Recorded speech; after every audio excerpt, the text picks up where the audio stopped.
সুপ্রিয় দর্শক শ্রোতা সবাইকে অনেক ধন্যবাদ জানাচ্ছি। আজকে লাইভে খুবই গুরুত্বপূর্ণ একটা বিষয়ে কথা বলবো।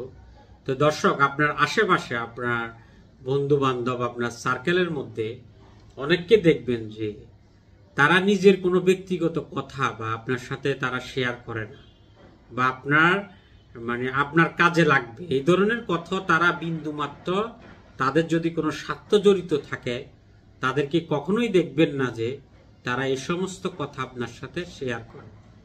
অ্যাট দ্য সেম টাইম এই ধরনের লোকগুলো দেখা যায় যে আপনার থেকে শুনতে চায়, তারা আপনার বিভিন্ন পার্সোনাল কথা শোনার জন্য আপনাকে পোস্ট করে এবং তারা এই সমস্ত কথা শুনে পরবর্তীতে বিভিন্ন মজা নেয়, কিন্তু ওই সমস্ত লোকগুলো তাদের এই সমস্ত কথা আপনার সাথে কখনো শেয়ার করে না।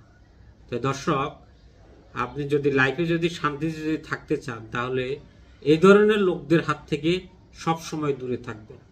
তা আপনার প্রকৃত বন্ধু তো সে যে আপনাকে আপনার দুঃখের সময় আপনার কাছে থাকবে, কিন্তু সুখ দুঃখে আপনার কাছে থাকবে, কিন্তু তারা আপনারটা শুনবে কিন্তু তার কথা আপনাকে বলবে না।